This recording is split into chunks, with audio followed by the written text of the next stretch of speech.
The more you pay attention to your weaknesses, the more you see yourself as weak. The more you pay attention to your failure, the more you define yourself by them. The more you pay attention to fear, the more fearful you become. But when you begin paying attention to your effort, your consistency, your small victories, and your improvement, you start seeing yourself as someone capable, disciplined, and strong. What you pay attention to, you eventually become. The challenge is that attention is constantly under attack. The world competes for it relentlessly. Notifications, gossip, entertainment, stress, comparison, everything pulls at your mind, trying to hijack your focus. Technology is designed to capture your attention, not to free it. Society rewards distraction more than discipline. But this is why attention has become even more valuable now. In a world full of noise, the person who can guard their focus becomes unstoppable. Guarding your attention means learning how to say no to things that drain you. It means protecting your mental space like it's sacred. It means refusing to let other people's chaos become your chaos. It means prioritizing what matters instead of reacting to everything that demands your time. Success doesn't require you to do everything. It requires you to focus on the right things consistently. Your attention determines your energy. When your attention is scattered between too many tasks, your energy fragments. You feel tired, overwhelmed, and unproductive. But when your attention is directed at one meaningful goal, your energy multiplies. You gain momentum. You gain clarity. You gain the power to finish what you start. The human mind was not designed to thrive in chaos. It thrives in focus. People often ask why some individuals with fewer resources outshine those with everything. The answer is simple. They spend their attention intentionally. They don't waste time complaining about what they don't have. They don't let their minds be controlled by external noise. They lock their attention onto the outcome they want and work toward it, step by step. They fully understand that attention is the architect of progress. And here's the truth. Wherever you place your attention, your life follows. If your attention is on your old habits, you repeat them. If your attention is on your past mistakes, you stay trapped in them. If your attention is on your fears, they dominate you. But if your attention is on the future you want, you move toward it. If your attention is on the small steps you can take today, you begin building momentum. If your attention is on the solution instead of the problem, the strength inside you begins to rise. Attention is also a form of self-respect. When you decide that your goals deserve your full attention, you are communicating to yourself that your future matters. When you refuse to waste attention on drama, negativity, or distraction, you are telling yourself you're worthy of more. When you intentionally direct your focus toward growth, you are honoring your potential. People who don't value themselves waste their attention. People who understand their worth protect it.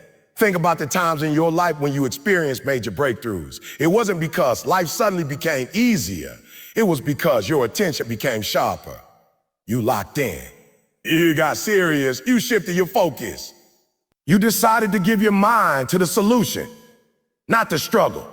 That shift in attention created new thinking, new effort, new habits, and new results. Every breakthrough begins with a shift in focus before it becomes a change in action. Attention is the beginning of transformation. Whatever you want to create, you must first learn to focus on it consistently. If you want to improve your health, your attention needs to be on your habits. If you want to grow your finances, your attention needs to be on learning and discipline. If you want stronger relationships, your attention needs to be on connection and communication. If you want to build confidence, your attention needs to be on your progress, not your insecurities. You can't build a better life if your attention is trapped in a worse one. You can't build new habits with old focus. You can't create new outcomes with old distractions. Your life expands in the direction your attention is aimed. And the moment you begin investing your attention in progress, effort, and possibility, everything starts to shift even before the results appear. You don't need more time. You don't need more motivation. You don't need perfect condition. You just need to take control of your attention.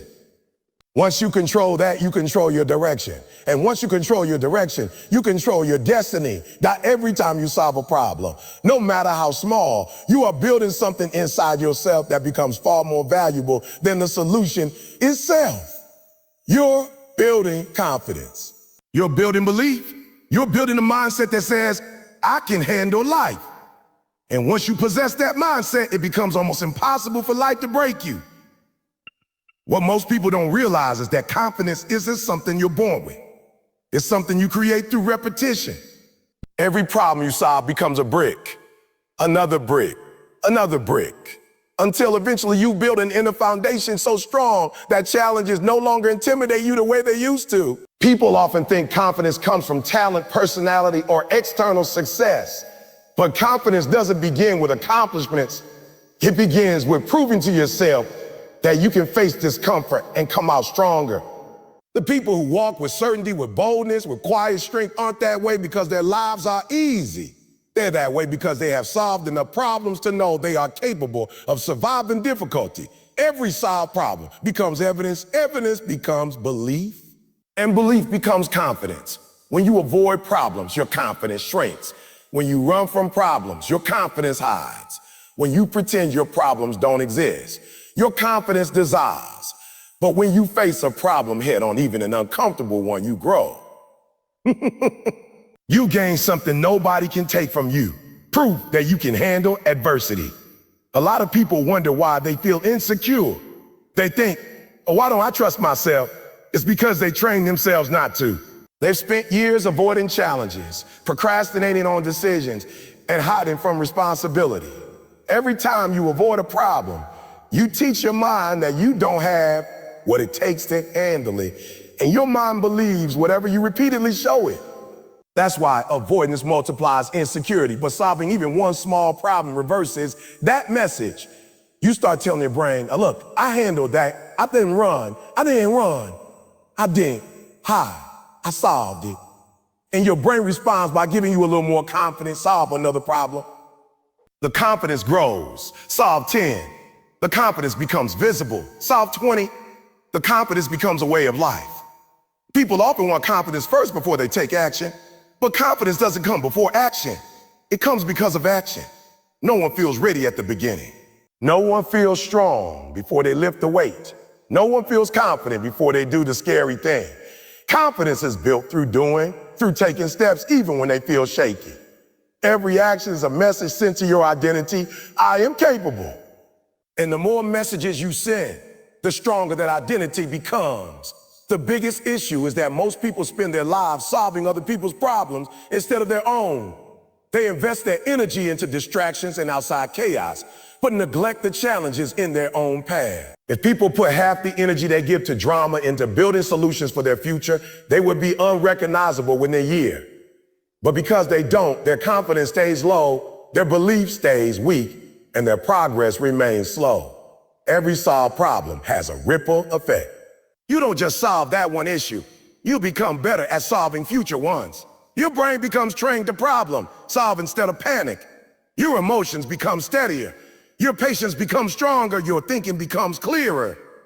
And because you've trained your mind to expect solution, you begin approaching challenges with a mindset of there's a way, instead of a why me. Once your brain operates from that perspective, your entire life shifts. You no longer feel powerless. You begin approaching life like someone who knows they can carve their way forward. Think about the person you become when you solve one problem a day. Just one.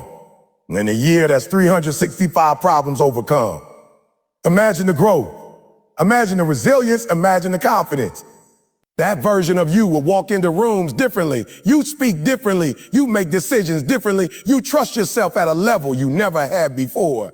And all of that comes from repeatedly showing up for your own life. People underestimate small problems. They think this doesn't matter. This is too small. But small problems solved consistently create a habit of effectiveness. They build the discipline to face bigger challenges. They train your mind to respond to difficulty with action instead of stress. Confidence isn't built from one big moment of courage. It's built from hundreds of tiny moments of effort. The truth is, confidence doesn't grow in comfort. It grows in conflict. Every time you navigate uncertainty, your confidence expands. Every time something goes wrong and you fix it, your confidence expands. Every time you fall and get up again, your confidence expands. You can't get confidence from wishing, wanting, or imagining.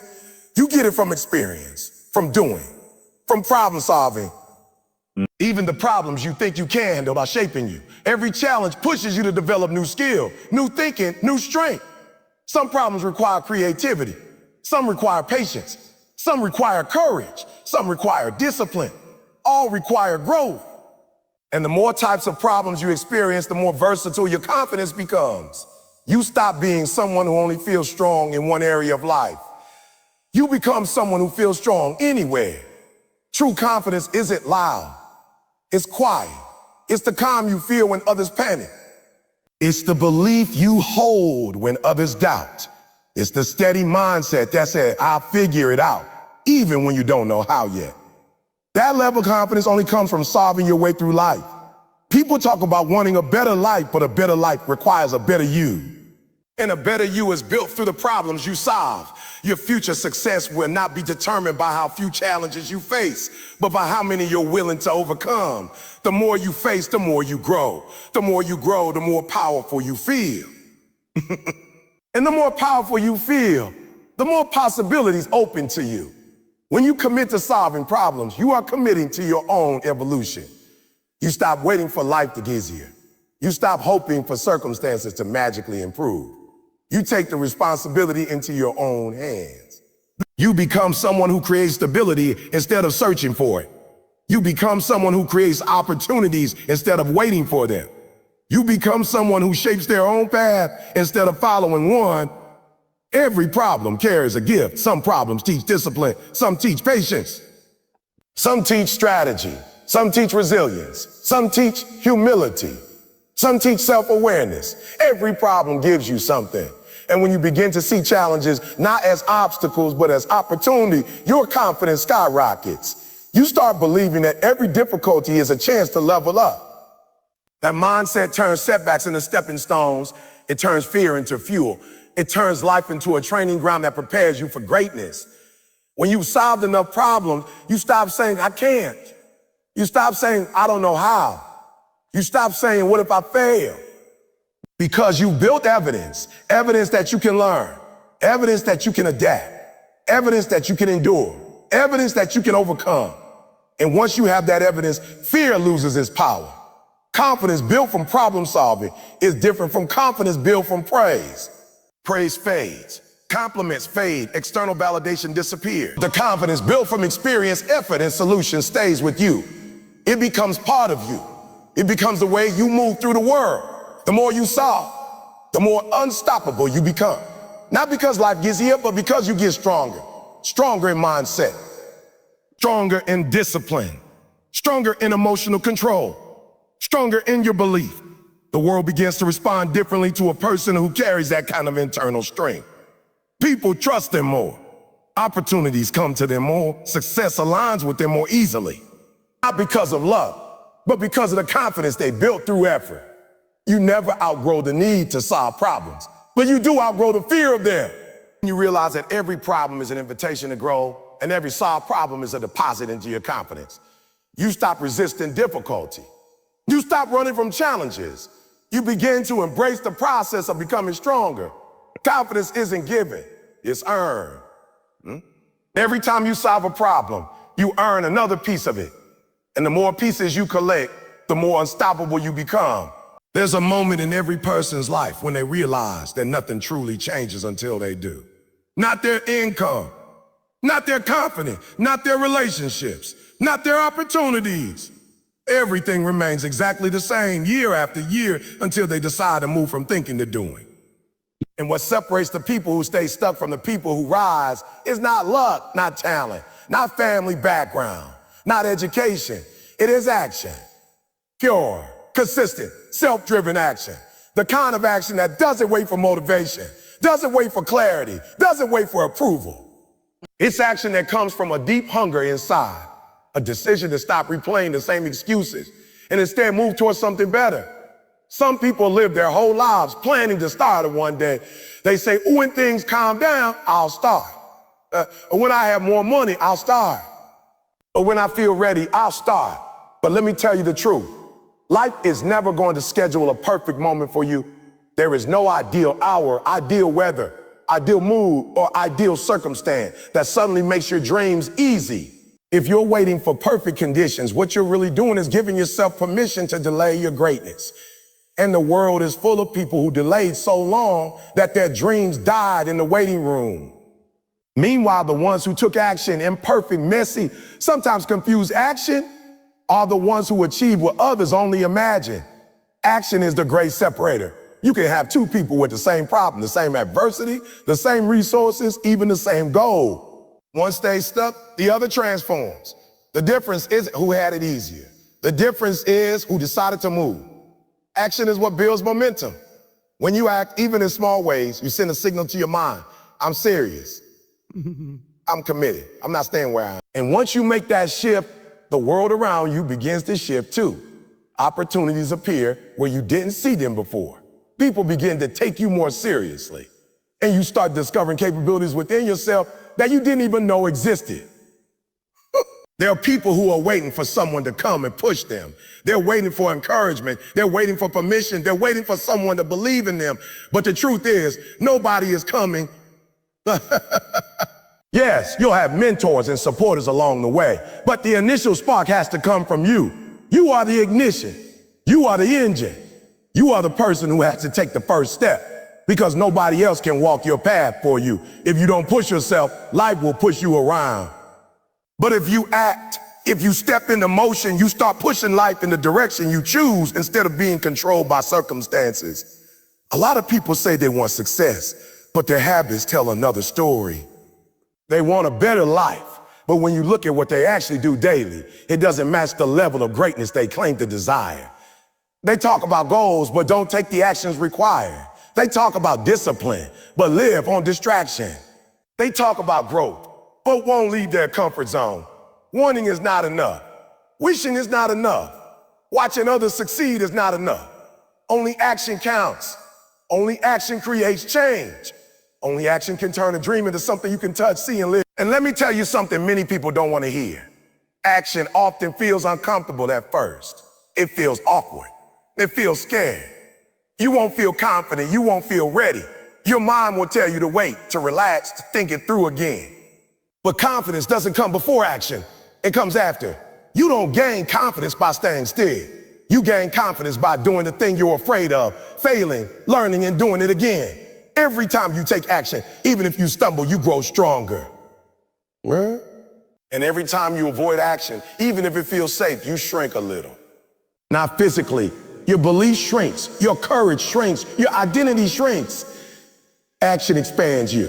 Inaction contracts you. You get to choose which direction your life moves in. Some people believe that strategy is the key. They think they need the perfect plan, the perfect blueprint, the perfect timing. But even the most brilliant plan is worthless if you don't execute. And an imperfect plan executed with consistency will always outperform a perfect plan that never leaves the paper. You could have the greatest dream in the world, but if it never leaves your imagination, it's just a fantasy. The people who succeed aren't the ones with flawless strategies. They're the ones who take bold action and adjust as they go. They don't wait for certainty. They create certainty by moving forward. And here's the truth. Most problems that seem huge become manageable the moment you start acting. Overthinking magnifies fear. Inaction magnifies pressure. But when you take a step, just one step, the problem starts shrinking. You begin to see solutions you didn't notice before. Action opens the door to progress. It doesn't matter if the step is small. What matters is that you're moving. A small step repeated daily becomes unstoppable momentum. And momentum is one of the most powerful forces in human achievement. Once you build it, your life starts accelerating in ways you never imagined. Let me ask you this. How many dreams have you talked yourself out of because you were afraid to begin? How many opportunities passed because you waited too long? How many times did you let self-doubt, fear, or laziness steal your future? You can't change the time you lost, but you can claim the time you have left by acting now. Every day you delay is a day you could be building the life you want. Every day you hesitate is a day someone else outworks you. Every day you think instead of do is a day you bury your own potential a little deeper. The clock is running whether you act or not. So the only question is, will you use your time or waste it? Life rewards movement. It rewards courage. It rewards people who get up when they're tired, who push when it's easier to quit, who try again when it feels pointless, who stay consistent when nobody is watching. That's what action looks like. It's not glamorous. It's not always exciting. Sometimes it feels painful. But action is the price of admission to your next level. You can't buy success. You earn it through what you do every single day. And even on days when your actions feel small, they compound. Over weeks, months, and years, those tiny steps transform you. They reshape your identity. They build habits, discipline, strength, and resilience. And eventually, action becomes who you are. There will always be people who are smarter, more talented, more connected, or more privileged than you. But action is the great equalizer. Action can beat talent if talent refuses to work. Action can overcome lack of knowledge because effort attracts learning. Action can close the gap between where you are and where you want to be. And action can turn an ordinary person into someone extraordinary. People think greatness is inherited. But what they're really seeing is someone who acted when others hesitated. Someone who tried when others doubted. Someone who showed up again and again and again until the world had no choice but to take them seriously. Imagine how different your life could look 1 year from now if you took action every single day. Not massive action, just consistent action. 1 hour a day, one task completed, one fear confronted, one habit improved. That's how you build a new life. Not all at once, but piece by piece. Action doesn't just change your results. It changes you. It teaches you you're capable. It teaches you you're resourceful. It teaches you you're stronger than the obstacles in front of you. And once you realize that, you become unstoppable. The people who stay stuck live in their heads. The people who succeed live in their feet, their hands, their decision. They don't wait for certainty. They act their way into clarity. They don't wait for motivation. They move their way into momentum. They don't wait for opportunity. They create opportunity through motion. Action is the bridge between where you are and where you want to be. Talking is easy. Wishing is easy. Planning is easy. It's the doing that's difficult, and that's exactly why doing is what defines. Winners, you have greatness within you, but greatness cannot grow in your mind alone. It grows through effort, through repetition, through follow-through. This is your time to stop analyzing every detail and start executing. Stop doubting and start doing. Stop delaying and stop delaying and start building. You have everything you need to take the first step. And once you take that step, take another, and another, and another. Eventually, you'll look back and realize that the life you wanted wasn't created by luck. It was created by action. Some people wait for change. Others make change. Today, you choose which one you are. Success is not an accident. It is not something that happens to people randomly. It is not determined by luck, privilege, or circumstance alone. Success is the result of focus, consistency, and relentless determination.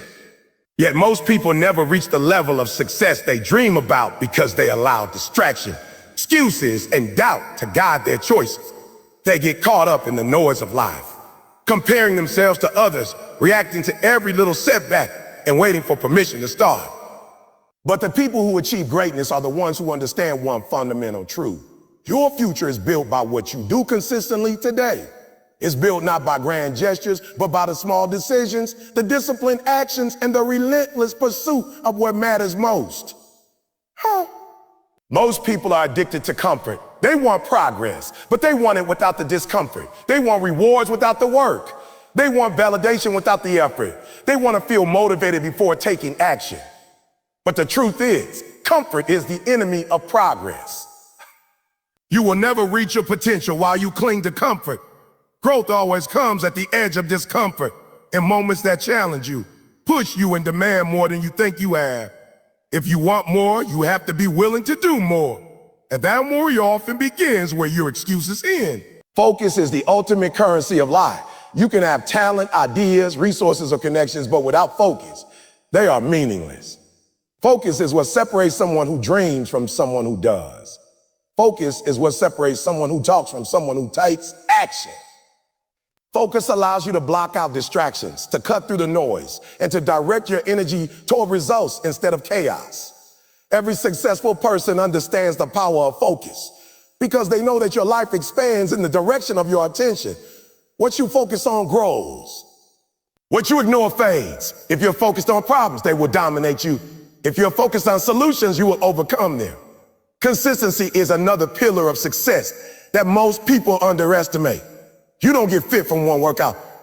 You don't build wealth from one paycheck. You don't create mastery from one attempt. Progress is built through repetition. Small actions compounded over time create unstoppable momentum. Every time you show up, even when you don't feel like it, you are depositing into your future. Every day you do the work, you are proving to yourself that you are capable of growth. And it's the accumulation of these consistent efforts that produces results that look miraculous to someone watching from the outside. But there is no miracle. There's only daily, relentless effort. Discipline is the bridge between goals and results. Talent can only take you so far. Motivation comes and goes like the weather. Discipline, however, is a choice you make every day, regardless of how you feel. It's doing what you know you should do, even when it's hard. It's saying no to short-term pleasure in order to gain long-term success. Discipline allows you to move forward when others quit, to stay committed when others get distracted, and to take responsibility when others blame circumstances. Discipline is the foundation that makes greatness possible because it trains your mind and body to respond with action, even in the face of discomfort. The journey towards success will never be smooth. There will always be obstacles, setbacks, and challenges. Life is designed to test your resolve. And it's in the response to these challenges that your character is revealed. Ooh, some people crumble, complain, or quit. Others rise, adapt, and keep moving forward. The difference is not in the difficulty of the situation. It's in the mindset of the person facing it. Challenges are not signs to stop. They are signals to grow. They are opportunities to prove to yourself that you are stronger than you realize. Each time you overcome a challenge, you gain more confidence, more resilience, and more clarity about your ability to succeed.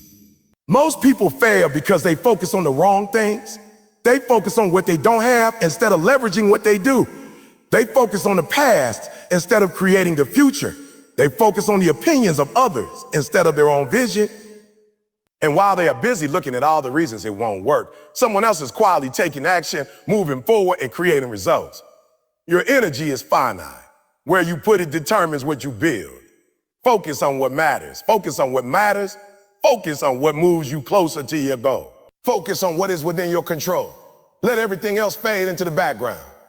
Taking ownership of your life is not negotiable. If you want to create success, you have to stop blaming circumstances, people, or external events. You have to stop making excuses. Excuses are comfortable, but they are the chains that keep you from your potential. Ownership means accepting responsibility for your actions, your results, and your mindset. It means recognizing that you are the common denominator in every outcome of your life. When you take ownership, you regain control. You stop being a passenger in your own life and become the driver. And the moment you choose ownership, you gain the power to change everything. Time is your most valuable resource, yet most people waste it. They spend hours on social media, entertainment, gossip, and distractions, all while telling themselves they're too busy for the work that matters. Time waits for no one. Every moment you waste is gone forever. If you want to create the life you dream about, you must become intentional with your time. You must prioritize what matters most. You must guard your attention like it's sacred. Because your attention determines your results, and the results of your life are simply the sum of where you place your attention every single day. Courage is required to break through the barriers that life puts in your path. Courage isn't the absence of fear, it's action in spite of fear. You will feel fear when you aim higher, when you stretch yourself, when you step out of your comfort zone. That fear is not a sign to retreat. It's a signal that you are growing. The people who achieve greatness are not fearless, they are courageous. They act in spite of uncertainty, doubt, and resistance, and every act of courage builds momentum for the next. Courage compounds, just like discipline and focus. And over time, the person who consistently chooses courage over comfort becomes unstoppable. Vision is another critical element of success. You cannot reach a destination you cannot see. People who drift through life without a clear picture of what they want often end up lost, confused, or frustrated. Vision gives direction. It gives purpose. It guides your decision, your energy, and your focus. When you have a clear vision, you begin to measure every action against it. You begin to prioritize what matters and eliminate what doesn't. Vision allows you to say no to distractions because you know where you're going. Vision allows you to endure challenges because you see the bigger picture.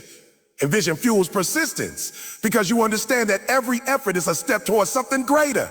Self-belief is the foundation of all achievement. If you don't believe in yourself, no one else will. Doubt kills more dreams than failure ever will.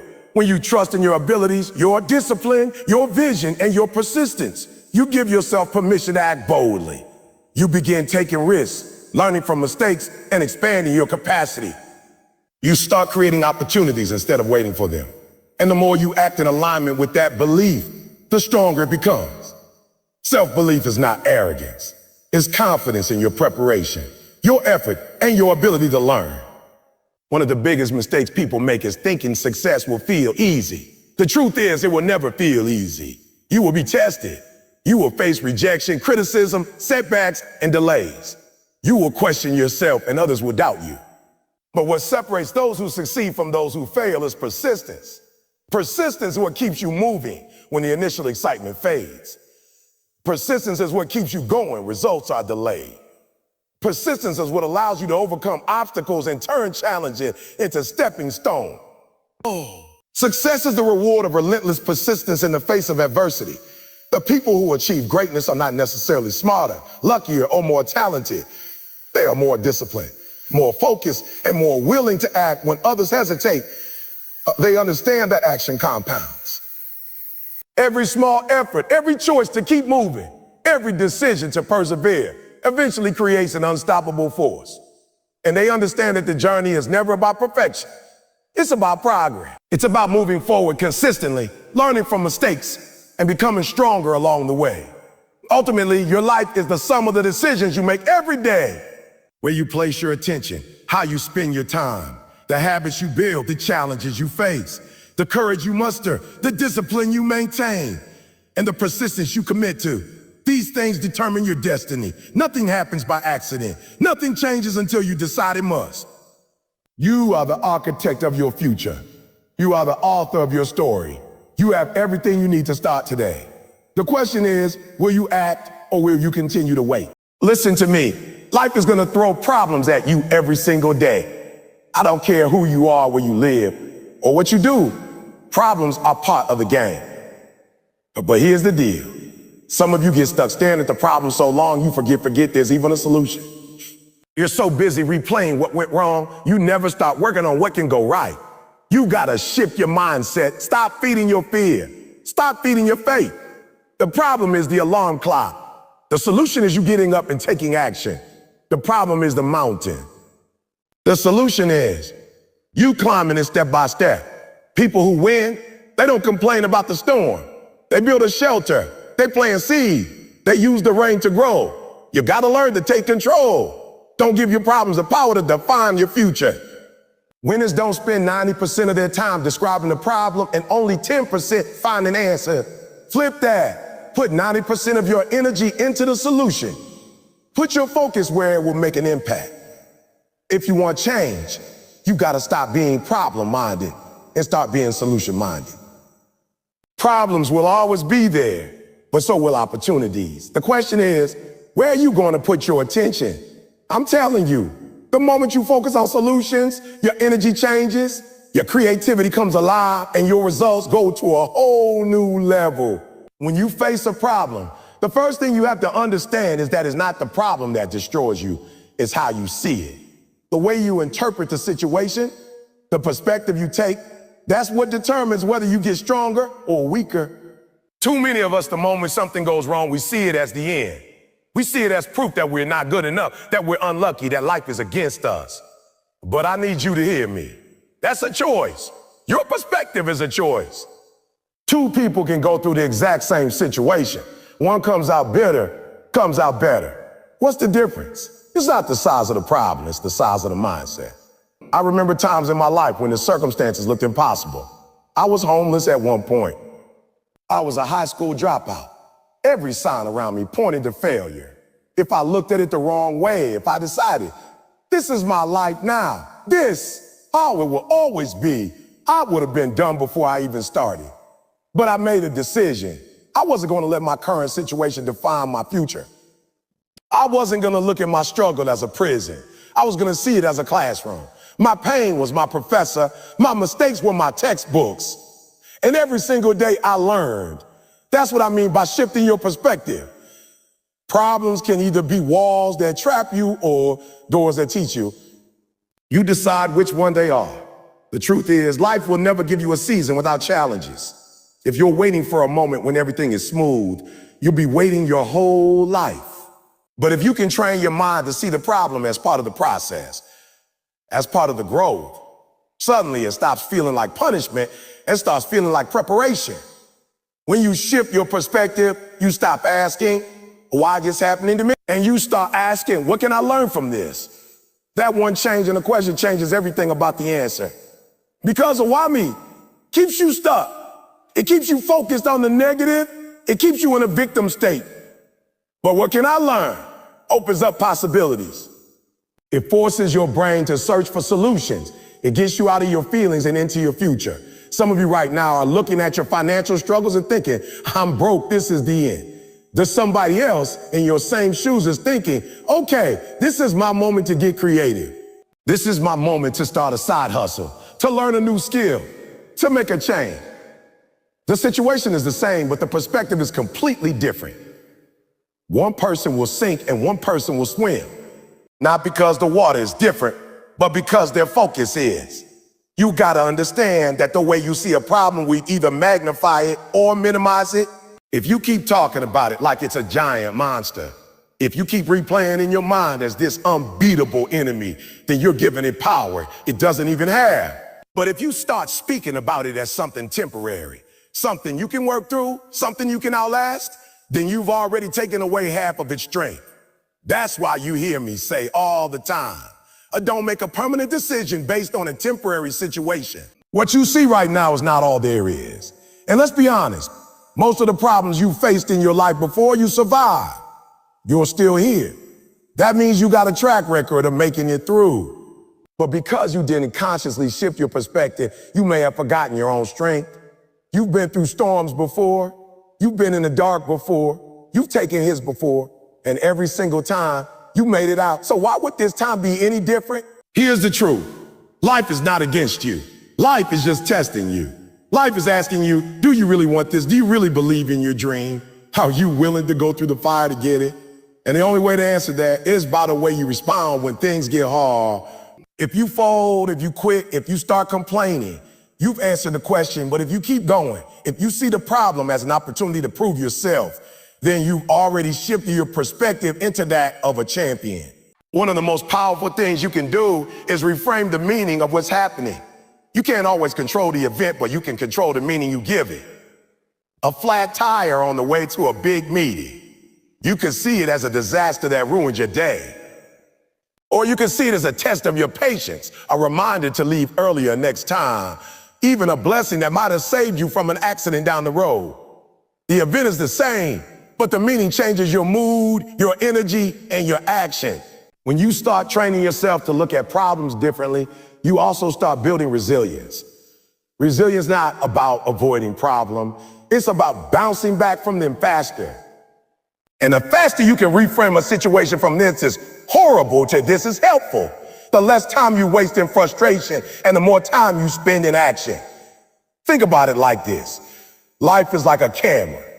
If you keep the lens dirty, every picture you take will be blurry and dark.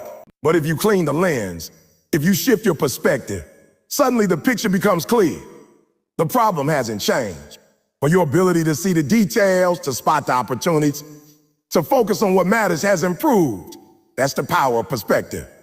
I need you to stop making your problems bigger than they are and start making your vision bigger than your problems. When you have a strong enough vision for where you're going, the obstacles along the way start to look smaller. If you're driving across the country and you hit a traffic jam, you don't turn around and go home. You don't say, oh, I guess we're never getting there. No, you find another route, you wait it out, you do whatever it takes because your destination matters more than the delay. That's the mindset you need every single day. And understand this, your perspective is contagious. The way you look at problems doesn't just affect you, it affects everyone around you. If you're a leader, your team is watching how you respond. If you're a parent, your kids are learning from the way you handle stress. If you're a friend, your circle is being influenced by your energy.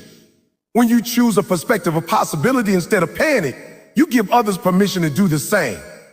I've seen people with very little accomplish incredible things simply because they refuse to see their lack as a limit. They saw it as a challenge to be creative, a reason to grind harder. I've also seen people with plenty of resources fail because they saw every small inconvenience as a catastrophe. It's not the resources, it's the resourcefulness. And resourcefulness starts with perspective. So today I'm challenging you. The next time a problem comes your way, catch yourself. Catch the first thought that comes to your mind. If it's negative, if it's hopeless, stop and flip it. Ask yourself, what's another way to look at this? What's this opportunity here? How could this actually work in my favor? I promise you, if you start doing this consistently, you'll start to see solutions you never noticed before. You'll start moving faster, feeling stronger, and handling life with a whole new level of confidence. Because at the end of the day, life isn't about avoiding problems. It's about mastering your perspective so you can turn those problems into progress. And when you learn to do that, there's nothing, and I mean nothing, that can stop you. When you face a problem, the natural human tendency is to keep replaying it over and over again in your mind. You start talking about it to everyone who will listen. You go to sleep thinking about it. You wake up thinking about it. You sit at work thinking about it. You sit at work thinking about it. And what you're doing without realizing it is feeding. You're giving the problem energy. You're making it bigger and heavier than it needs to be. You're putting it under a magnifying glass until it fills your entire field of vision. That's why you feel overwhelmed. Not because the problem is impossible to solve, but because you've made it the only thing you can see. I've met people who will spend weeks talking about what's wrong, but they haven't taken a single step toward fixing it. They've memorized every detail of the issue. They can tell you every reason why it's hard, but they can't give you one concrete action they've taken to change it. And I'm telling you, that mindset will keep you stuck forever. The more you rehearse the problem, the more it becomes your story. The more you identify with it, the more it becomes part of who you are instead of something you're going through. There's a difference between understanding a problem and living in it. Yes, you need to know what you're dealing with. Yes, you need clarity about what's broken. But there's a fine line between awareness and obsession. Awareness is looking at the problem long enough to figure out what you need to do. Obsession is staring at it so long that you forget you have the power to move on. One keeps you informed, the other keeps you in prison. You've got to make a decision. Am I going to be a problem reporter or a problem solver? Problem reporters just describe the situation over and over again. They gather sympathy, they collect opinions, they spread the story. Problem solvers acknowledge the situation once, then immediately move into action. They're not looking for pity, they're looking for progress. And progress doesn't happen while you're stuck in mental loops. When you focus too much on the problem, you drain your own energy. You start telling yourself the story of I can't. You start believing that the obstacle is bigger than you. But here's the truth. If you put that same amount of mental energy into finding solutions, you already be halfway there. The human brain is a problem-solving machine when you give it a chance. The problem is, most people keep it on a negative loop. So all it produces is more reasons to be stuck. Think about a time when you had a challenge that seemed huge and then you finally took action. Maybe you made a phone call, maybe you researched an option, maybe you asked for help. As soon as you did, the weight started to lift. Why? Because action interrupts the cycle of overthinking. Action gives your brain a new focus. The moment you stop feeding the problem and start feeding the solution, you take back control. Let's be real, some of you are stuck not because your problem is impossible, but because you've gotten comfortable talking about it. You've made it part of your identity. I'm broke, I'm unlucky, stuck in this job. You say it so often it feels like a fact instead of a temporary situation. You wear it like a badge. And if you're not careful, you'll start protecting that identity instead of challenging it. Because fixing the problem means you can't lean on it as an excuse anymore. And some people aren't ready to give up their excuses. I'm telling you right now, you got to break that habit. Start catching yourself when you're about to repeat the same complaint for the 10th time. Ask yourself, is this conversation helping me get closer to a solution, or is it just keeping me stuck? If it's not moving you forward, stop mid-sentence if you have to. Train yourself to shift from here's what's wrong to here's what I'm going to do about it. I learned this in my own life. Back when I was struggling, I would spend hours telling my friends about how bad things were. I talk about my situation like it was a storm I couldn't escape. And one day, someone close to me said, "You've told me the same thing 3 times this week. What are you doing about it?" That hit me. I realized I've been rehearsing my problems so much that I memorized them, but I hadn't taken a single real step toward fixing them. From that day, I decided that if I was going to open my mouth about a problem, it had to be followed by action steps. So the truth is, talking about the problem can feel good in the moment. It can give you a sense of relief because you're getting it off your chest. But too much of that becomes toxic. It becomes a cycle where you vent, you feel a little better, you do nothing, the problem stays, and then you vent again. It's like scratching a mosquito bite. It gives temporary relief, but it just makes it worse. When you stop overthinking the problem and start thinking about solutions, something changes in you. You start feeling powerful again. You start realizing that you have options. You start recognizing that you can make small moves that create big results over time. Maybe you can't fix everything overnight, but you can fix something today. And that's how momentum is built, one small win at a time. I've seen this with athletes, entrepreneurs, students. It's the same everywhere. The ones who win aren't the ones who never face problems. They're the ones who face problems and immediately start brainstorming how to win anyway. They don't let the problem become the main character in their story. They make themselves the main character. The problem is just a plot twist. And every great story needs a plot twist to make the victory sweeter. You also have to understand that the longer you stay focused on the problem, the more it trains your brain to look for more problems. Your mind becomes wired to see what's wrong instead of what's possible. That's why some people always seem to find something to complain about no matter how good things are. It's not because life is treating them worse. It's because they've trained their mind to look for problems like a metal detector. And when you look for problems, you find them. But if you train your mind to look for solutions, you'll start finding them everywhere, even in places you never expected. This is why some people see a closed door and stop, while others see a closed door and start looking for a window, a back entrance, or even a way to build their own door. The door didn't change. It's the mindset that made the difference. So here's my challenge to you. The next time you catch yourself thinking about a problem for the 3rd or 4th time in a row, stop and write down 3 possible solutions. They don't even have to be perfect solutions, just possibilities. The act of shifting your focus trains your brain to start moving forward instead of staying stuck. And once you got those ideas, pick one and take immediate action on it, no matter how small. Because the truth is, nothing changes until you move. You can pray about it, journal about it, talk about it, but until you do something, you're just feeding the problem. And the longer you feed it, the bigger it gets. But the moment you start feeding the solution, the problem starts losing weight, losing power, losing control over your life. You gotta want progress more than you want pity. You gotta want results more than you want reassurance. You gotta decide that you're done being the person who just talks about the problem and ready to become the person who solves it. When you do that, your whole life will start to shift. Because here's the bottom line. Your mind can only hold one main focus at a time. If you fill it with the problem will run your life. If you fill it with solutions, the solutions will run your life. And I promise you, the life that comes from focusing on solutions is a whole lot bigger, better, and more rewarding than the life that comes from focusing on problems.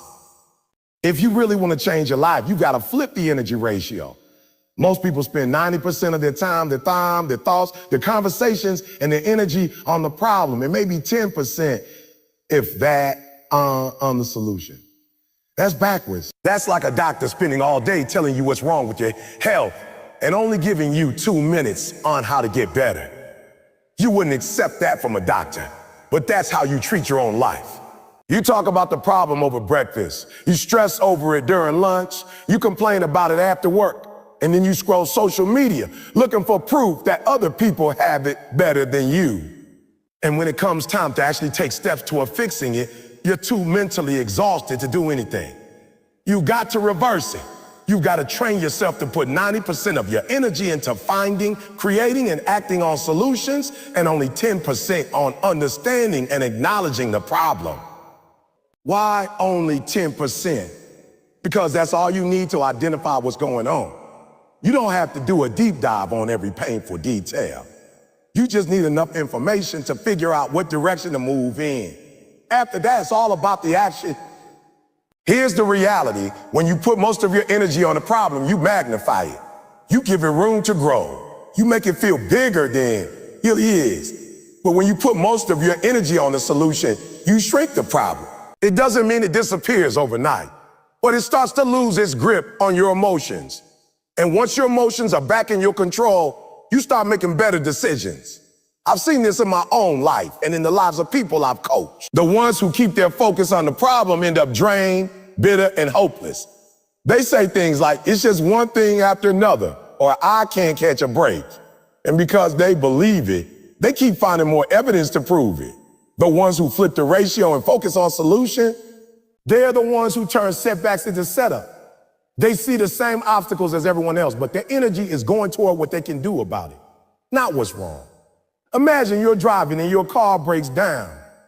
If you put 90% of your energy into the problem, you'll spend most of your time sitting in the car, cursing the situation, thinking about how late you're going to be, calling people to complain, maybe even blaming yourself for not getting the car checked earlier. But if you put 90% into the solution, you'll spend most of your time figuring out how to get it towed, finding another way to get where you need to go, calling the right people, and making sure you're back on the road as soon as possible. The situation is the same. The difference is where you put your energy. Some of you right now are running your entire lives on the wrong ratio.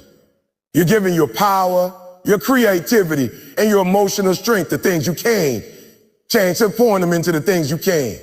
And the problem with that is simple. What you focus on grows. If you focus on negativity, you'll see more negativity. If you focus on solutions, you'll see more opportunities. And I get it. Sometimes the problem feels huge. Sometimes it feels like there's no obvious answer. And the truth is, maybe the perfect answer isn't there yet. But that's why you can't afford to spend 90% of your time in the dark. You gotta start lighting candles. You gotta brainstorm ideas, even if some of them don't work. You gotta try things, take risks, make moves, because every step you take toward a solution teaches you something that brings you closer to the real fix. You have to think like an engineer. When an engineer faces a problem, they don't sit in a meeting for hours crying about why it happened. They identify the issue, and then the rest of the time is spent designing, testing, and improving solutions. They know that the longer they sit with a problem, the less time they have to fix it. You've got to start treating your life with that same urgency. The other reason you need to flip the ratio is because solutions take effort, real effort. It's not enough to think about them for a few minutes a day. You have to work them, refine them, and keep pushing until they stick. That's not gonna happen if you're spending most of your day stuck in a what's wrong mindset. If you wanna build momentum, you gotta give the solution more time than the problem. Think about professional athletes. When they lose a game, they might review the film for a short period of time to see what went wrong. That's the 10%. But then the rest of the week, they're training, adjusting strategies, running plays, and preparing for the next game. That's the 90%. That's the 90%. They don't sit around talking about the loss all week. Why? Because they know the next game is coming whether they're ready or not. Life works the same way. The next opportunity is coming whether you're prepared or not. The question is, will you be ready or will you still be sitting around replaying the loss? I can tell you from experience, when you shift into this 90-10 mindset, your life starts moving faster. You stop wasting energy on things you can't control. You start spending your emotional and mental energy on progress. And the more progress you make, the more motivated you feel. It's a cycle, but this time it's a positive one. Some people say, but hey, what if I don't know the solution yet? Then make finding it your main focus. Research, learn, ask questions, experiment. Don't use I don't know as a reason to freeze. Use it as a reason to move harder, because solutions rarely come to people who are just sitting still. They come to people who are in motion, people who are willing to fail forward until they find what works. And let's be clear, focusing on solutions doesn't mean ignoring reality. It doesn't mean pretending the problem doesn't exist. That 10% is there for a reason. You need to understand the challenge so you know what you're up against. But once you got the facts, stop giving them your whole day. Acknowledge them, then move. Because the more you feed the facts of the problem, the more they will feed your fear. The people who succeed in life aren't the ones who have the fewest problems. They're the ones who respond the fastest. They get that the clock is ticking. They know that every hour they spent obsessing over the problem is an hour they could have spent building the way out. And that's why they put almost all their energy into action.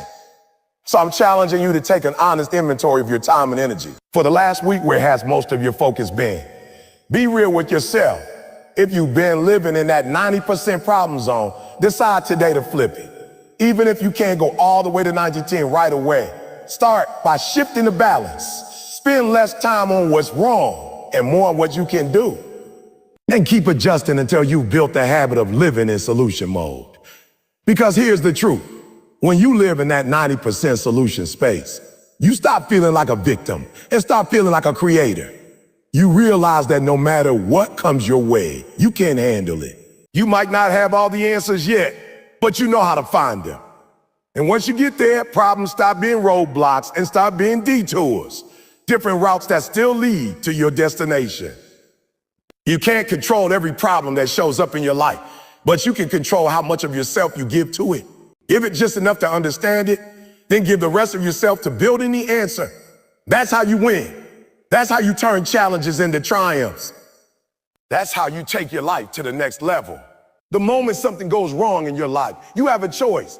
You can freeze, overthink, and let fear take over, or you can take action. And I'm not talking about perfect action. I'm not talking about knowing exactly what to do. I'm talking about movement, any movement that pushes you toward a solution. Too many people lose the battle, not because the problem is too big, but because they waste so much time doing nothing. They get stuck in analysis, in worrying, in telling themselves they'll move when they feel ready. But let me tell you the truth. You're never going to feel completely ready. Readiness doesn't come before action. Readiness is built during action. When you freeze, you give the problem time to grow. You give it room to spread in your mind until it feels unstoppable. You let the fear attach itself to you like a weight. And the longer you sit still, the heavier that weight becomes. But the moment you take a step, any step, you start breaking that hold. You start reminding yourself that you're not powerless. Even if the step is small, it changes everything, because it shifts your energy from passive to active. I've been in situations where I didn't have the full plan. I didn't know exactly what the outcome would be, but I refused to sit and let the problem control me. I started making phone calls, doing research, reaching out to people who could help. I took the next step that was in front of me, even if I didn't know what step 2 or step 3 was yet.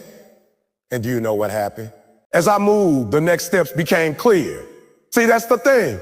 Clarity doesn't come from sitting still. It comes from movement. Some of you are waiting for the perfect answer to fall in your lap before you do anything. And that's why you're still in the same place. You've been waiting for the conditions to be right, but the conditions get right when you start moving. The road doesn't light up all the way. It lights up one section at a time as you take steps forward. And every time you move, you get more light, more options, more momentum. It's just like pushing a car that's broken down. If it's in park and you're standing there looking at it, it's not going anywhere. But the moment you put your hands on it and start pushing, even if it moves just an inch, you've broken the resistance. That inch turns into 2 inches, and then a foot, and before you know it, you're rolling. Life is the same way. You've got to push to get the momentum. You can't think your way into movement. You've got to move your way into solution. And I understand, sometimes fear feels paralyzing. Sometimes you don't know if the step you're taking is the right one. But here's the truth. It's better to take a wrong step and learn from it than to take no step at all and learn nothing. You can correct the wrong step. You can adjust your course as you go. But you can't adjust something that's not moving.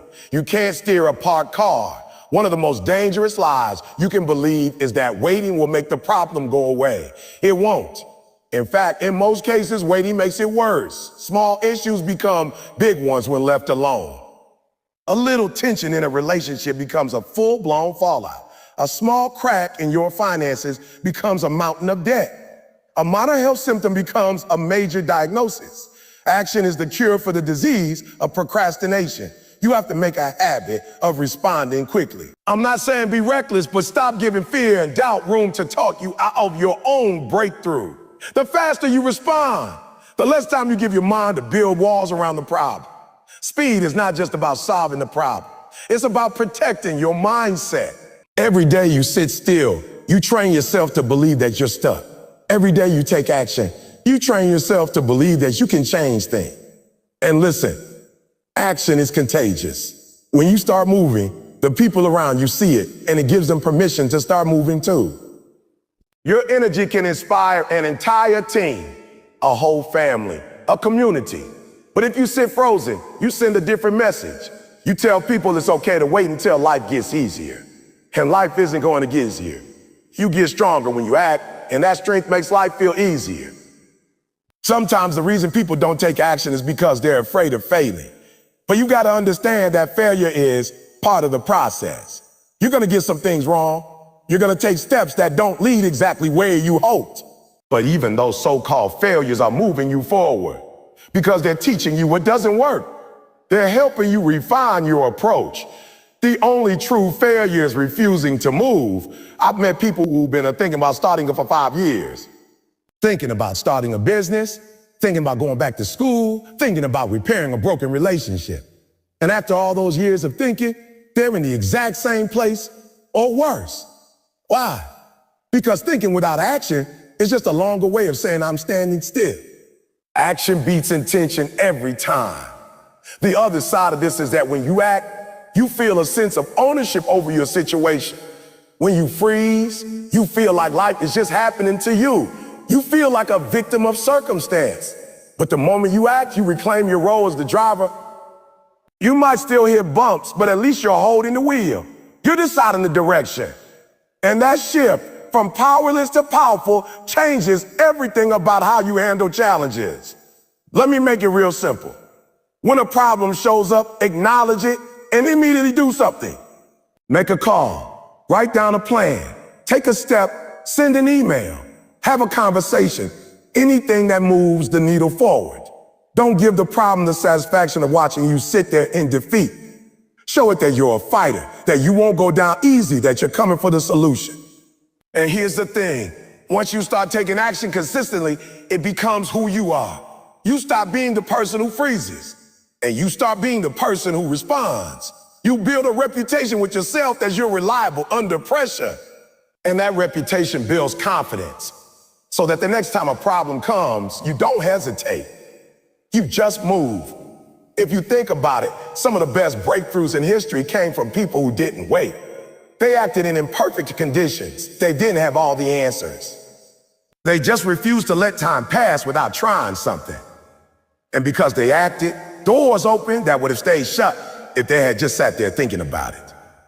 So, I'm telling you, stop letting hesitation rob you of your momentum. Stop waiting for the perfect plan. The perfect plan is an illusion. What you need is the perfect habit of acting in the face of uncertainty. Because life is unpredictable, but action is always available to you.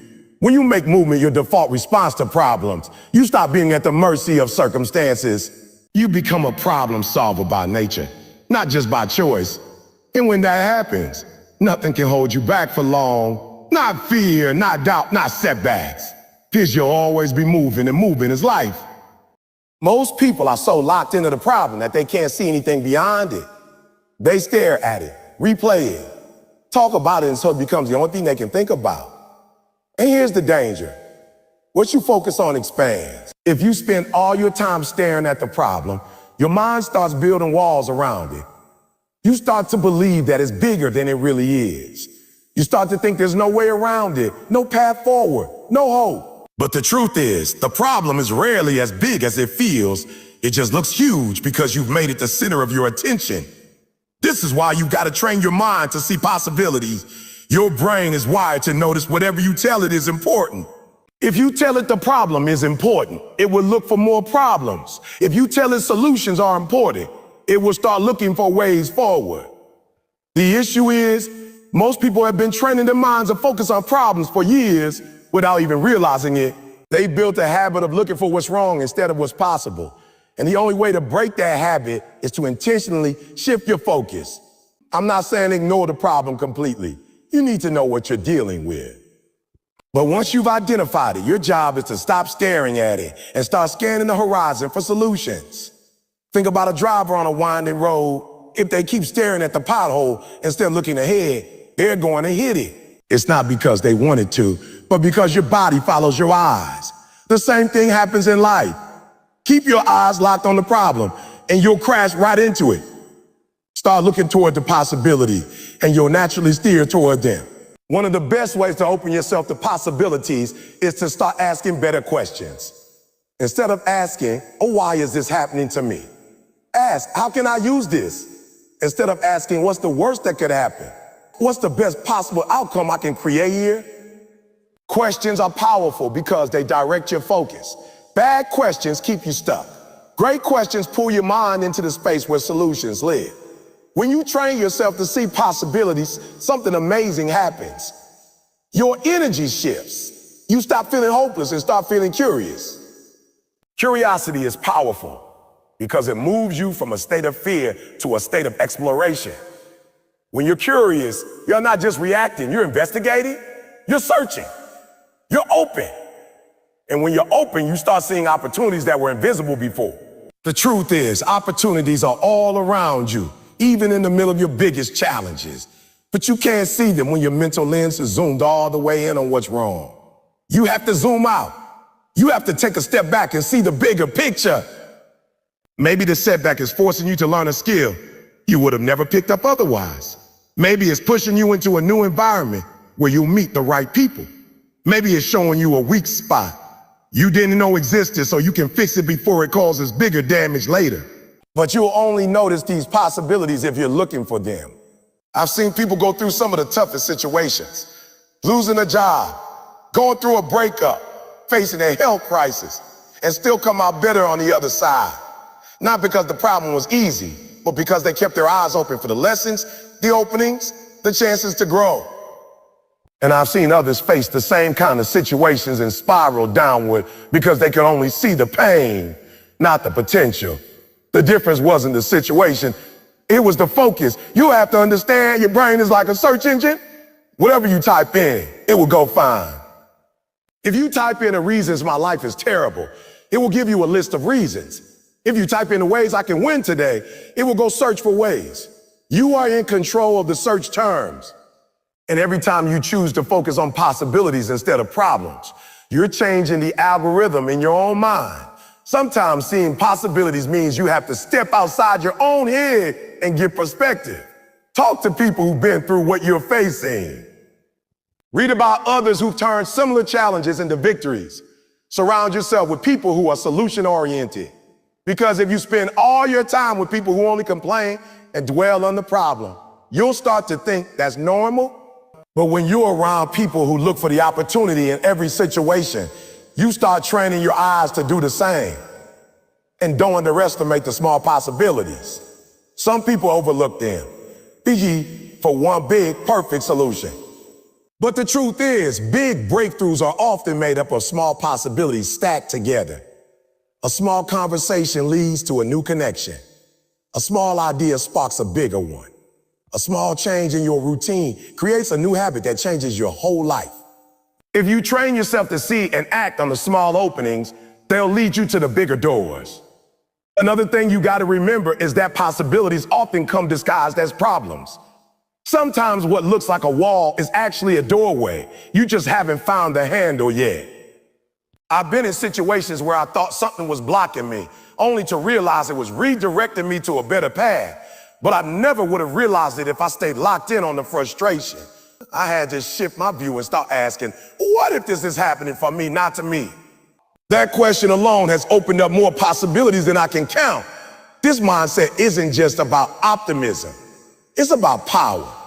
When you focus on possibility, you're taking your power back from the problem. You're saying, I get to decide where my energy goes. And that's critical because the problem will always try to pull your energy into a spiral of doubt and frustration. But you have the ability to redirect it into a spiral of solutions and creativity. Here's the reality. Life will throw you challenges over and over again. You can't control that. What you can control is how quickly you shift from staring at the obstacle to spotting the openings around it. The faster you make that shift, the faster you'll move forward. When you live in this mindset long enough, something amazing happens. You start to believe that there's always a way. You stop panicking when problems come because you've trained your mind to immediately scan for solutions. You develop a quiet confidence that no matter what shows up, you'll find a path. And that belief alone will make you more creative, more resourceful, and more resilient than you've ever been. So the next time a problem shows up, catch yourself before you spiral. Ask yourself, where are the openings? What's the opportunity here? What's the next step I can take toward a better outcome? And then stay there. Keep scanning, keep searching. Keep your eyes locked on the possibilities until they start revealing themselves. Because they will, but only if you're looking. When you learn to do this, you'll realize that even the biggest problems are just temporary detours. The road might twist, the route might change, but there's always another way forward. And the people who succeed in life aren't the ones who avoid problems. They're the ones who train their minds to see possibilities no matter what's in front of them. That's the skill. That's the difference. And that's how you turn any problem into progress.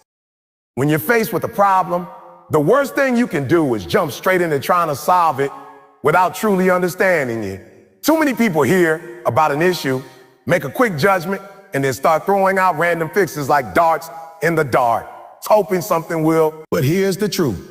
If you don't understand the problem deeply, you can't create an effective solution. You'll either waste your time on the wrong approach or create new problems you didn't see coming. Understanding the problem isn't just step one. It's the foundation for everything that comes after. Most people skip this step because it feels slower. They're in a rush to do something so they can feel like they're making progress. But moving fast in the wrong direction is worse than standing still. You can spend weeks, months, even years working hard on the wrong thing if you don't take the time to figure out exactly what's going on. That's why the first and most important move is to stop, step back, and observe. Understanding the problem means asking better questions, not just what's wrong. Why is this happening? Or what's the root cause? Who or what is affected? Has this happened before? It's about peeling back the layers because most problems aren't just one thing, they're made up of smaller interconnected issues. If you only address the surface level symptom, the problem will keep coming back, just in different forms. Let's say your business is losing customers. The surface level problem might look like you would need more advertising. If you dig deeper, you might find that customers are leaving because of poor customer service or a lack of follow-up or because your product no longer meets their needs. If you just throw more money into advertising without fixing those deeper issues, you'll bring in new customers only to lose them again. That's why understanding a problem in detail is so important. It ensures that when you act, you're addressing the heart of the issue, not just the noise around it. Part of understanding the problem is listening, really listening to the people involved. That means going beyond assumptions and getting the perspective of those who are experiencing it directly. If you're the leader of a team, that means talking to your people, asking open-ended questions, and making space for honest answers. If the problem is personal, it might mean reflecting on your own habits, patterns, and past decisions to see what's truly feeding the situation. Sometimes the hardest part about understanding a problem is accepting your role in it. That's why many people avoid looking too closely. They don't want to see how their own choices or attitudes contributed to the mess. If you're serious about finding a solution, you have to be willing to face that truth.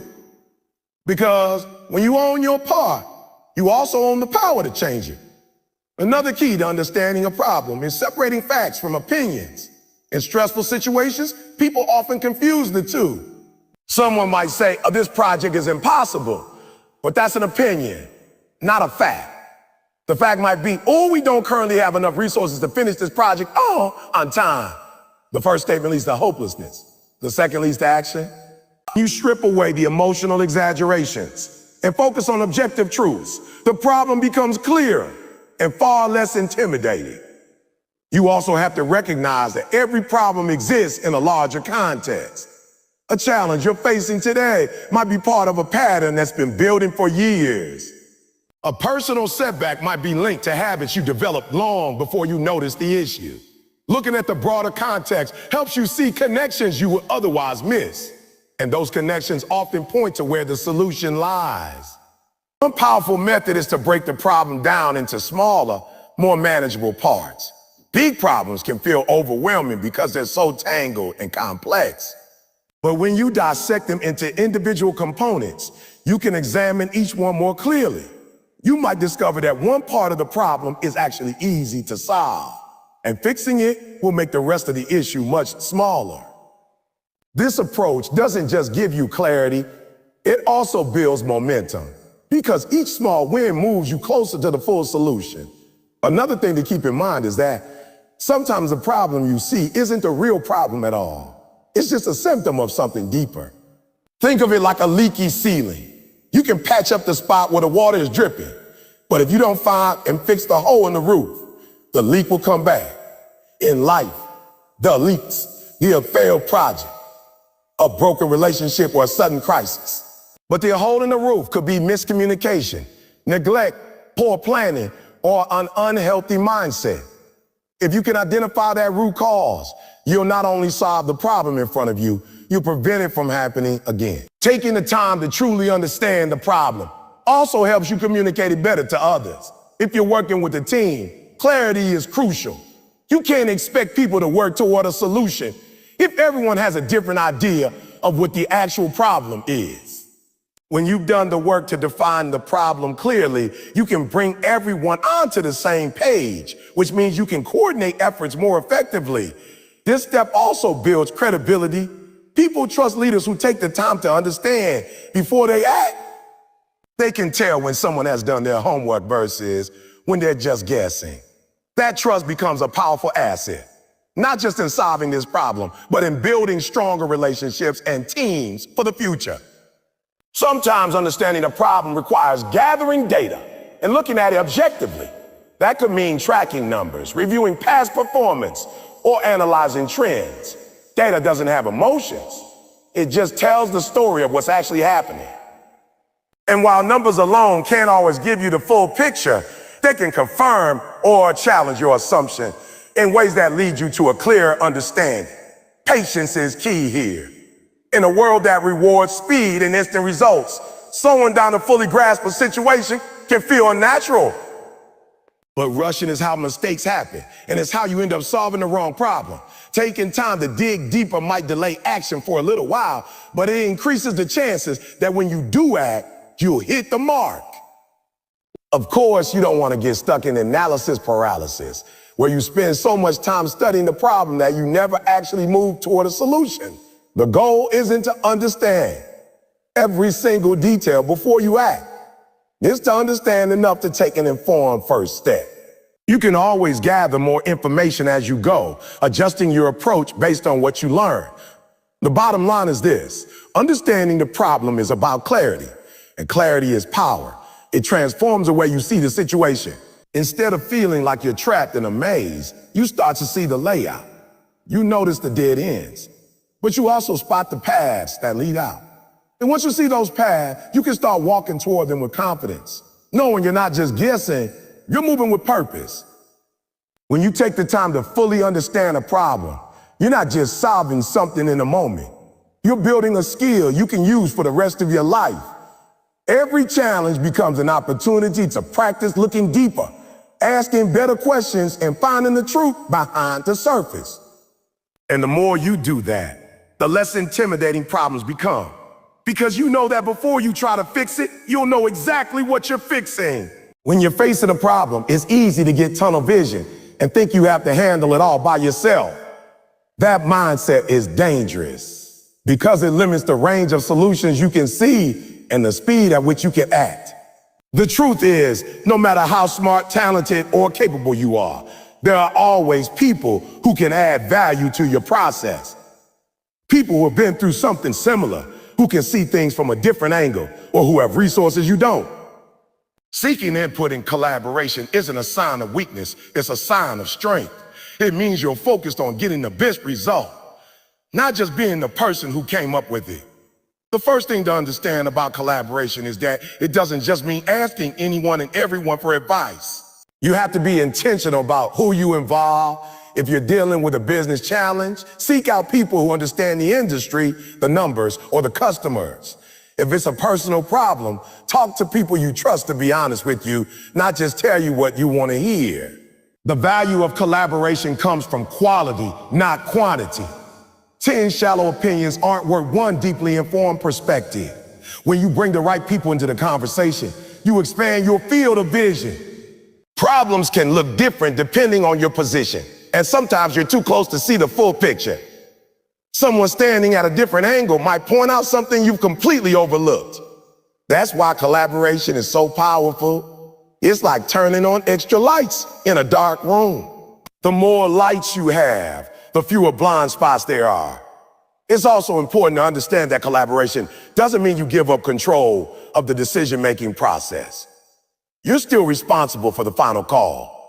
But the insights, feedback, and experiences of others can sharpen your thinking and help you avoid mistakes you might not have spotted on your own. Think of it like a chef tasting their dish before serving it.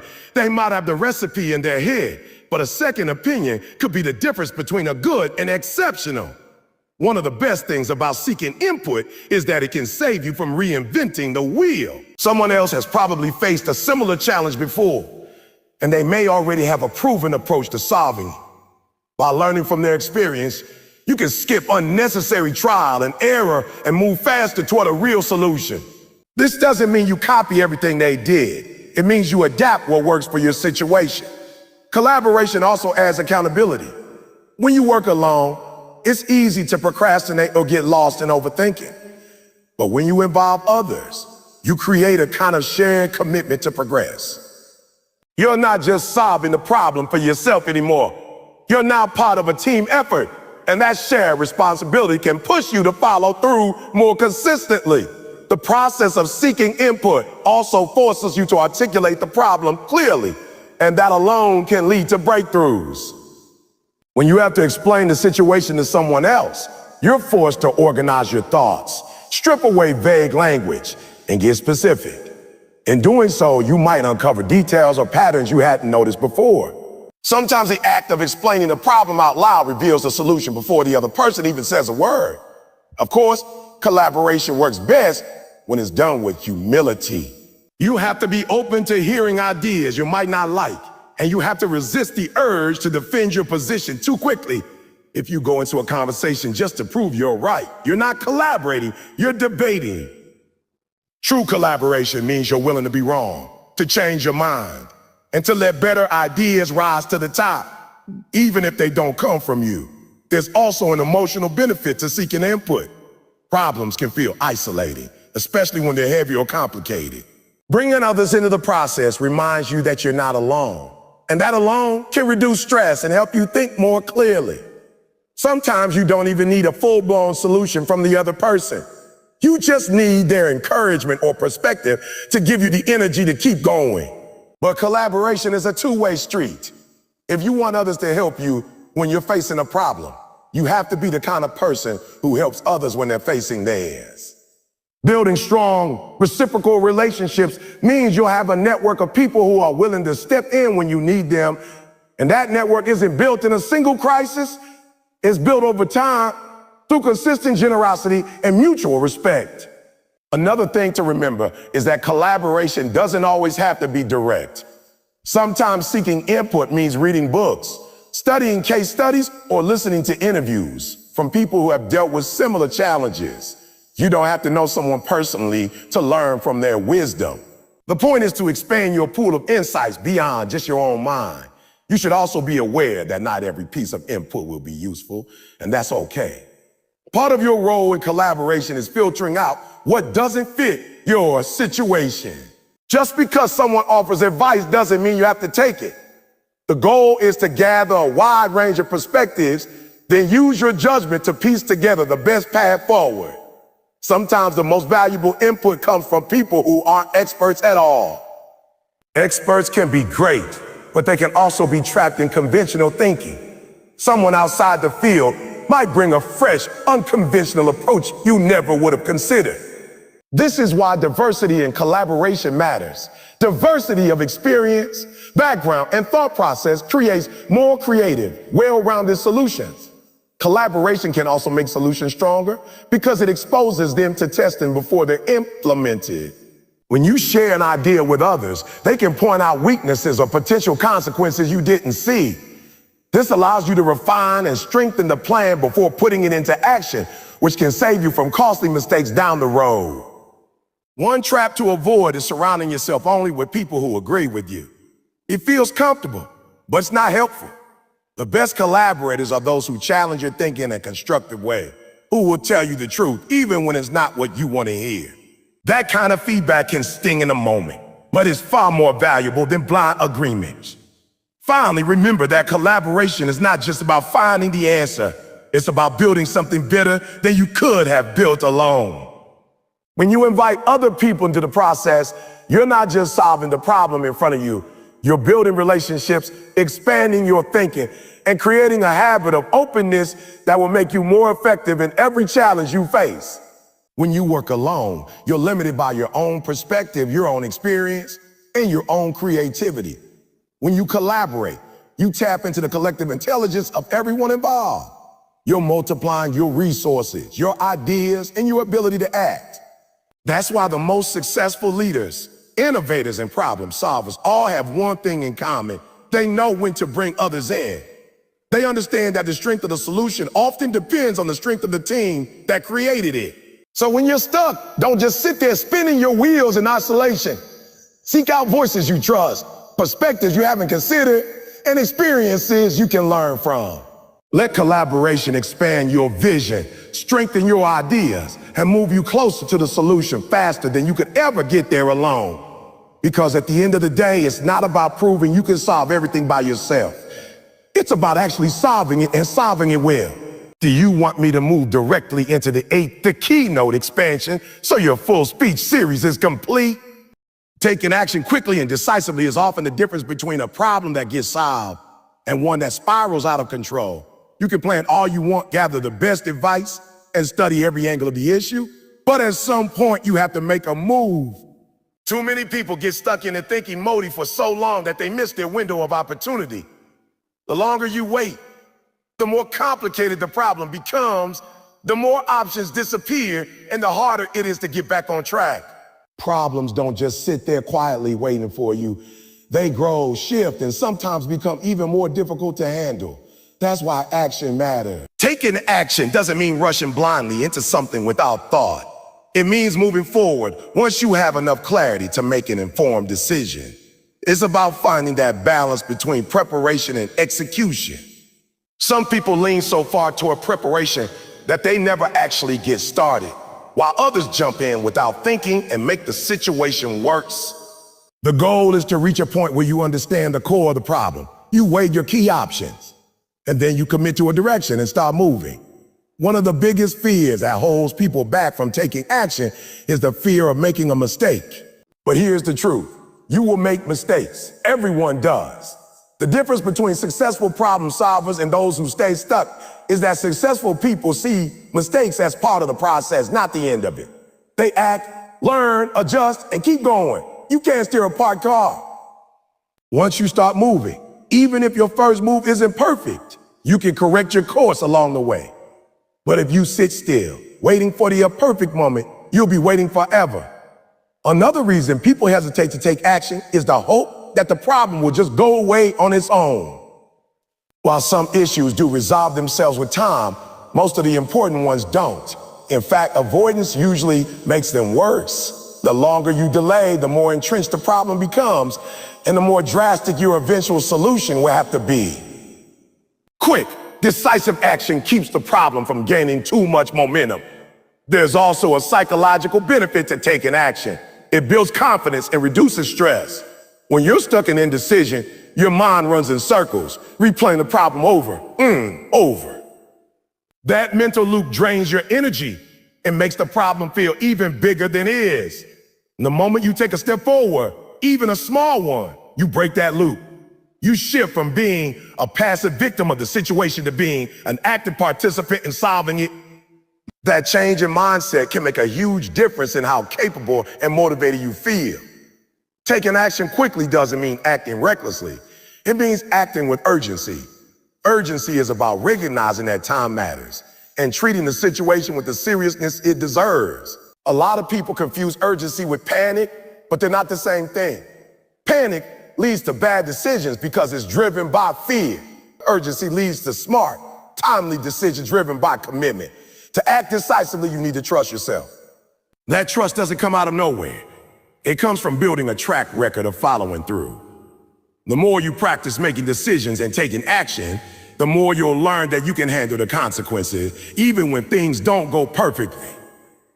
Over time, this creates a kind of internal momentum. You stop freezing up in the face of challenges because you know you can figure things out as you go. Sometimes decisive action means making a bold move that others might not understand right away. People around you might want to debate, delay, or wait for more certainty. If you know the situation demands immediate action, you have to be willing to lead. That might mean taking responsibility for a choice that's unpopular in the moment, but necessary in the long run. Leaders are often the ones who are willing to take that first step when no one else will. Action also creates information. You can only learn so much by thinking about a problem in the abstract. Once you start acting, you see real-world results that give you feedback. Those results tell you whether you're on the right track or whether you need to adjust. In that way, action and learning are part of the same cycle. You take a step, observe what happens, make adjustments, and take another step. The faster you complete that cycle, the faster you move toward a solution. It's important to note that not every action needs to be massive. In fact, when a problem feels overwhelming, the smartest thing you can do is start small. Break the challenge into smaller parts and tackle one at a time. Those small wins build momentum, and before you know it, you've made significant progress. Sometimes a single phone call, a conversation, or a quick decision can start a chain reaction that moves you much further than you expected. There's a saying, do what you can with what you have, where you are. Waiting for the perfect resources, timing, or conditions is a trap. The perfect moment rarely comes, and even if it does, you may not recognize it until it's gone. The best time to start is now, with whatever tools and knowledge you currently have. If you need more, you can gather them along the way. The key is to break the inertia and get moving. Taking action also sends a signal to others, whether it's your team, your family, or the people affected by the problem. That progress happened. That signal matters because it builds trust and motivates others to contribute. People are more likely to support and follow someone who is actively working toward a solution than someone who's stuck in endless discussion. When you act quickly, you also create the possibility of solving the problem before it spreads. Many challenges grow in complexity the longer they're left unaddressed. If you can intervene early, you often save yourself from bigger headaches later. It's like putting out a small flame before it becomes a wildfire. Fast action can prevent a crisis from escalating. Of course, there will be times when you act quickly and things don't go the way you hoped. That's inevitable. The key is to treat those situations as temporary setbacks, not permanent failures. Instead of seeing them as proof you shouldn't have acted, see them as proof that you're engaged in the process of solving the problem. You can't refine a strategy you never test, and you can't test a strategy you never start. Over time, taking action quickly becomes a habit. You stop overthinking every step and start trusting your ability to navigate uncertainty. You understand that most solutions are built through action, adjustment, and persistence, not through endless waiting for the perfect plan. You start to see problems as challenges to engage with, not threats to avoid. The most successful people and organizations in the world share this trait. They move. They don't let fear, doubt, or over-analysis keep them frozen. They gather enough information to make a smart decision, then they act. And if the first action isn't perfect, they adjust and keep moving until they get it right. That's how progress is made, and that's how problems get solved.